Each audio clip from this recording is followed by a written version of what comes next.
fam? It's your favorite cousin, your favorite uncle, your favorite brother, your favorite friend, your best friend's best friend. It's me, Dr. Larry Smith, and welcome to the Living For You YouTube channel.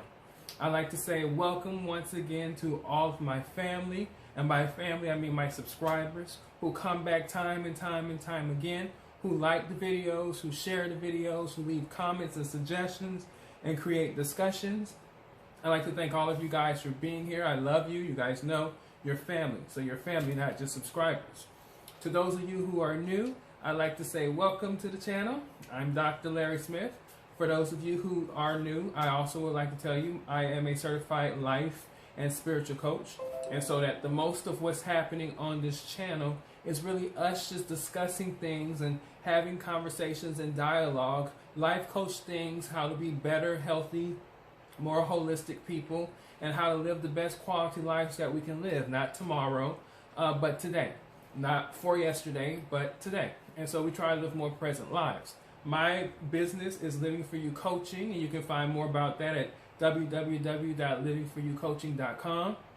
On that website, you will see that I offer services and life and spiritual coaching services to my clients. My specialization as a coach is African American males between the ages of 18 and 40 who have dealt with some kind of trauma. And my goal and my ambition in the work that we do together is to help them to move beyond that trauma and to live a more present, fully engaged life. Because that's the goal, to live present, to be happy, to be whole, to be healthy, and to just live the best life possible. And I believe, and I can say I know for a fact in my own personal experience, that life is a choice. That what we have is a choice. And if we make the choice, we can truly have a life that we enjoy. So I'd like to welcome you. Go ahead and hit subscribe. Join the family. It'll hurt you nothing. It costs you nothing. So you might as well go ahead and join the family and come and sit down and hear me say things like, how y'all feeling today? Because if I look at you guys and I look at how you feel, and you guys are doing very much better, you're in a good place, because how you look good. And I'll say things like that, and I mean it. I mean it. I love my family. So go ahead and hit subscribe, join the family. Make sure you follow me at Dr. Larry Smith on Instagram and on Facebook. And however else you got to find me, follow me, get to know me, converse with me, and we make dialogue. Go ahead and do it. I always respond. So, let's get this done. Let's be healthy. I want to make a reminder. Set your calendars. Mark your time. Make sure you go out and you view them. Because of what's going on, and because I've been asked several times, and because I do this for a living as a college history professor, I am actually doing an entire video collection. So it's going to be multiple videos for your viewing pleasure on Black History. It's called Living for Black History, and you guys may have seen the trailer. I'll put it, you'll see it here. And it's just basically a series of a lot of videos of me going through African American Black history in the United States, starting from Africa on down to today. And there's so much. What I was surprised by is how many people had no idea, no information, no knowledge of Black history, given that Black history pretty much coincides with American history from the beginning and even before.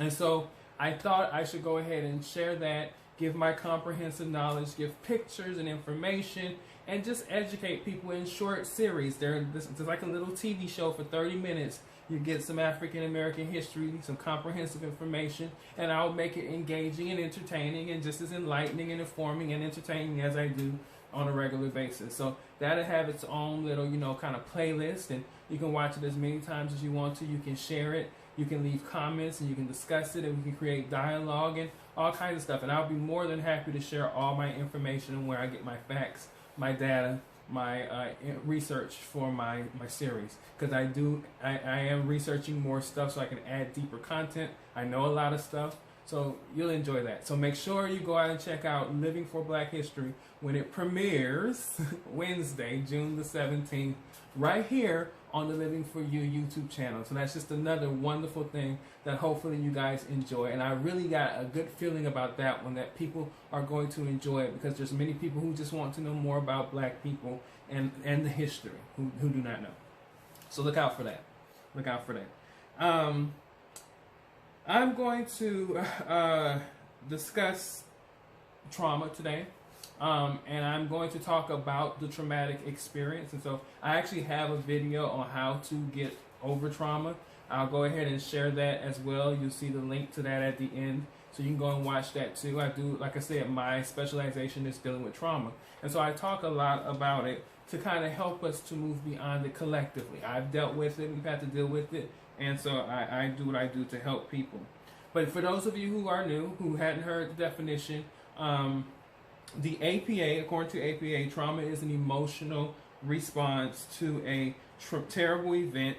And it can be in all kinds of ways. It could be in unpredictable behavior. It could be in strained relationships. It can be in flashbacks. It can actually have a unpredictable emotional responses. It can be in your physical body. Trauma, you can feel it in all kinds of sorts of places when you have experienced a traumatic experience and how you deal with it. For me, it's just basically kind of a reaction to having dealt with something so heavy that it alters you in a way of where you can't live in your present reality and in your present space, which is the best space to be, but unfortunately trauma blocks that. And so traumatic experience is very, very, very deep, and a lot of people go through it. And actually, it is highly likely that we will all, in some way in our lives, feel some type of traumatic experience, whether it's indirectly or whether it's directly. Every person will go through some type of traumatic experience in their lives. This current situation, the George Floyd video, and the situation and backlash behind that is actually causing trauma and actually a traumatic experience for millions of people all over the world. Hence why you see some of the responses that you see. Hence why you have some of the feelings that you may personally feel. I actually had feelings that I personally felt too, that I had to coach my way through and start to work on it. So I'm sure you've seen my previous videos. I was able to kind of cathartically express some of my feelings about those. So go back and watch some of those previous videos, and you kind of get to see the discussion that I was having within myself, but that I shared with you guys. But I also had to know that I had to go beyond that moment and deal with my own trauma, because as a coach, I am kind of programmed and almost trained to be able to go in and do those things.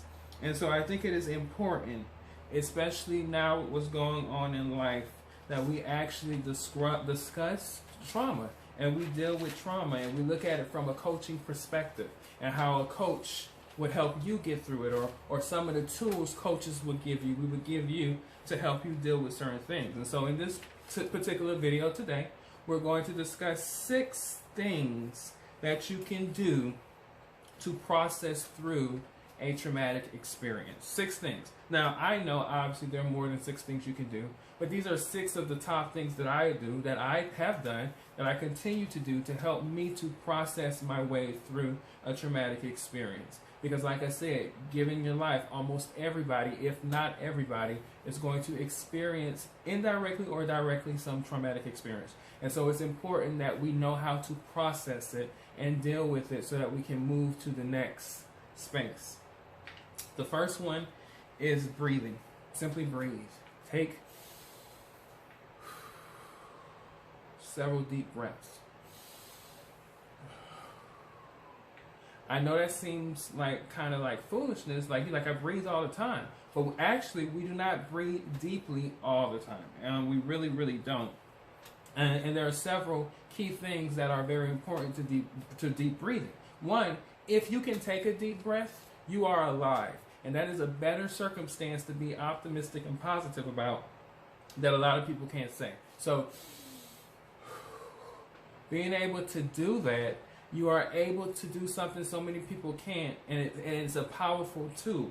But it also, seriously, breathing is a way of cleaning out the not so good energy and air, carbon dioxide, and breathing in fresh, clean air, replacing it with it. So it's actually a physical component where you're cleaning out bad air and you're inhaling good air, but you're also clearing out bad energies, and you're exhaling out bad energies, and you're inhaling out better energy. So it works very, very good. And according to the University of California's Health Center, although deep breathing might feel uncomfortable to us because our normal breathing patterns is how we generally breathe and we think nothing of it, Deep breathing actually is a very more efficient way of breathing.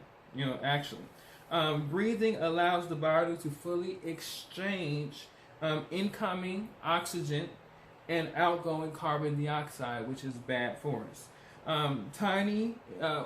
What it also does is they slow down our heartbeat, they lower our blood pressure, and it also lower our stress levels. So deep breathing allows you to relax and to calm down and to just center yourself and ground yourself and remember where you are and just relax. Because in the time when things are very tense, you need to just stop and deep breathe and relax and put yourself at ease. Lower your blood pressure. Calm down. So breathing. Deep breathing is my number one thing. Deep breathing.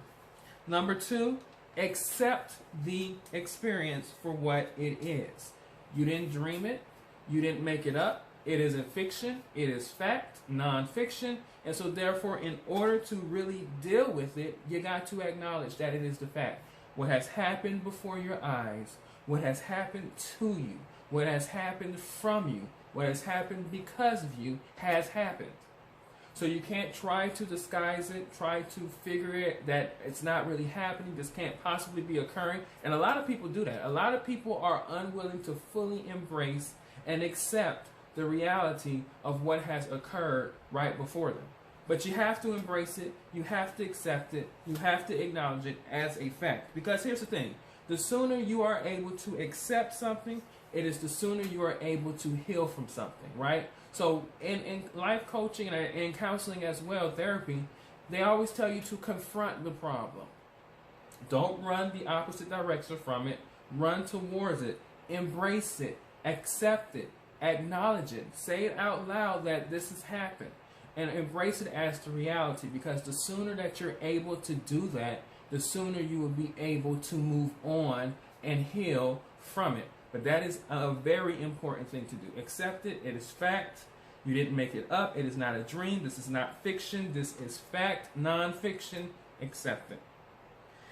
The third point is, if you are not responsible for the causation of the traumatic experience, do not harbor on the questions as to why and what and how can this and how is this.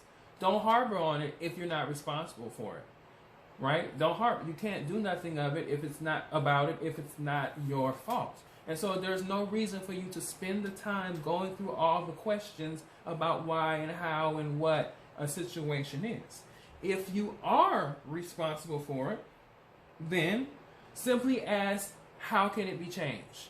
And if it is within your reason in your abilities to change the situation after asking how, then do what you need to do to change the situation. But if you cannot change the situation, then do not harbor on the how, the what, the why, and all the questions behind it, even if you are responsible for the trauma and the traumatic situation. See, we have to understand that it is important for us to distinguish between things we can change and things we cannot change. Things we can change, we put in the effort to change them. Things that are beyond our power to change, there's no sense in harping on it. Because what happens is this creates unnecessary stress, right? You're stressing around something you have no ability and no capability of changing. Why go there? Why bring that into your energy? Why hold on to that? Let it go. This is one of the things I help my clients who have dealt with trauma understand. That things in the past were very much facts of the past. But here's the good news. The good news is they're no longer facts of the present. So really your focus is on what you're thinking about what occurred. And if your present experience is that, your present experiences are your thoughts of what you're thinking about what had occurred to you in the past, or occurred through you, or from you, or by you, or against you in the past. And so what's bothering you today isn't that past situation. It can't. It's a fact of the past. It's gone. What's bothering you is your thoughts about that fact of the past today. And guess what? Guess what? The good news is you don't have to think about it. The good news is you don't have to harbor on it. The good news is you don't have to circle your attention around that situation and that thought. Move on. And I know that seems a little bit easier said than done, but at the end of the day, that is the simple truth. The simple truth is harboring on something in the past is harboring on a fact that you can't change because it's no longer present. And trying to worry and stress about the future is the same way. That's something that doesn't even exist. So why bring in the stress of the thought of it in the present when you control the thought of it? That is well within your reason to control, and your right to control is your thoughts of certain things. My fourth thing is escapism. Now, I'm not recommending some people's version of escapism. And you know I'm talking about drugs and alcohol and other things that people use to escape their present reality. I'm talking about positive things. Doing things you enjoy. Like for me, I watch my favorite movie.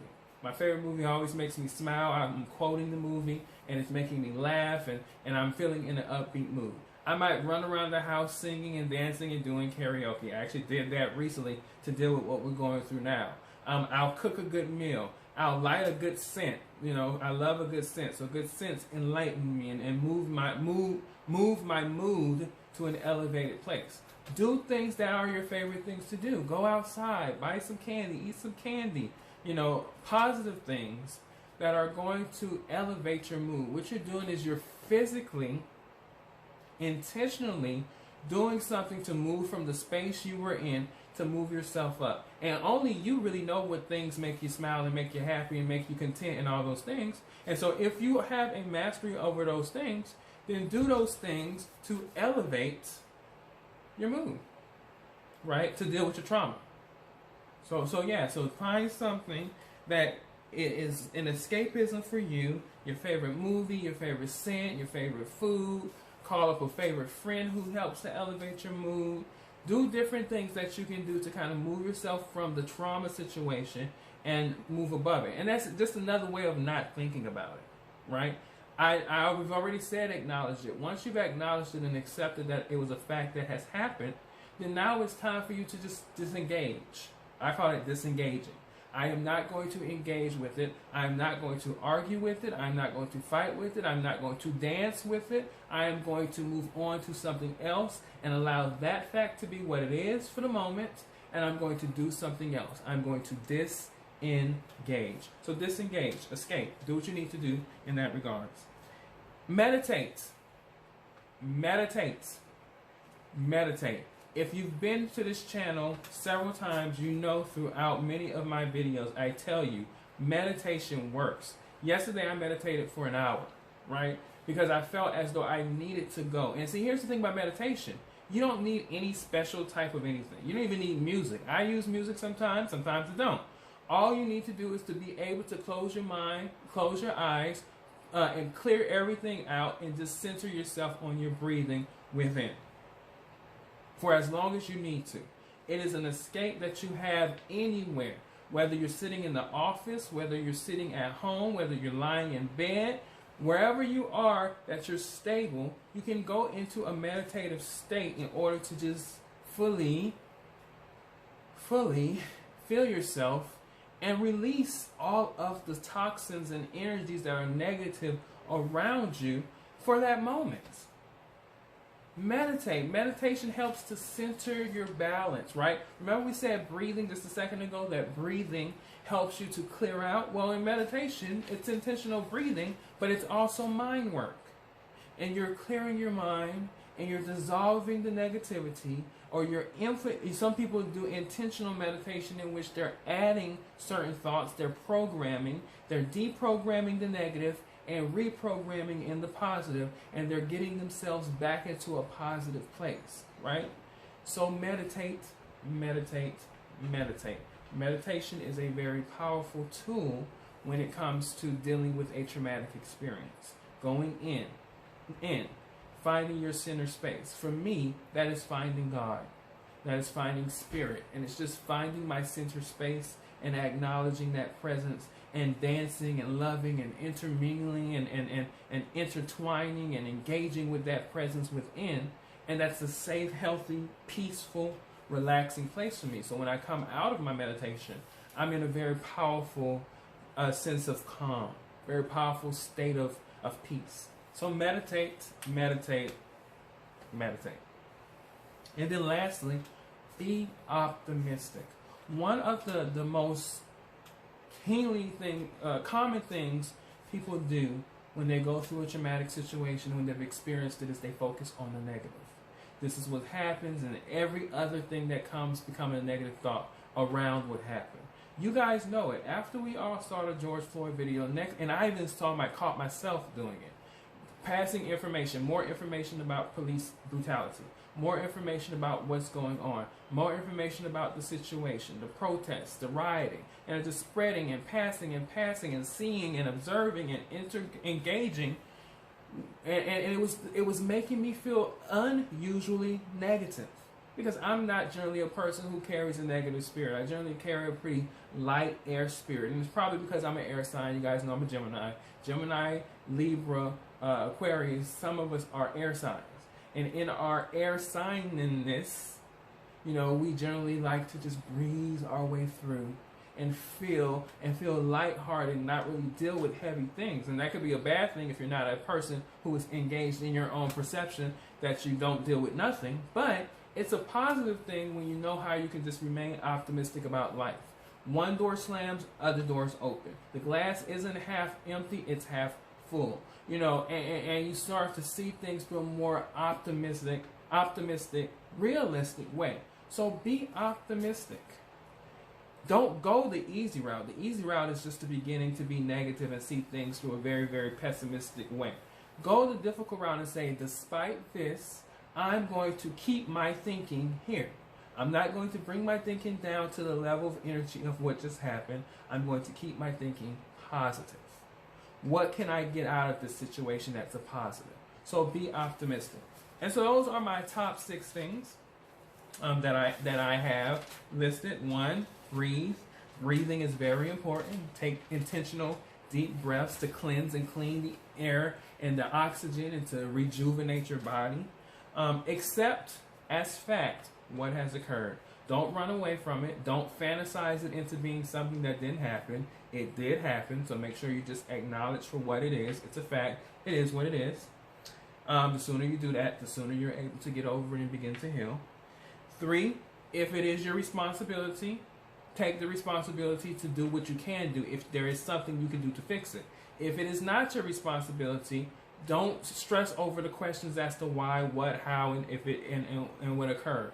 And if it is your responsibility and you figure out there's nothing you can't do, then go back to default and don't stress over the why, the what, and the how things occur. You don't have time to circle around things you don't have any power over. You have to be able to let things go and say, you know what, this is out of my hand. I give it up to God, or I give it to Spirit, or I give it to universe, and I let it go.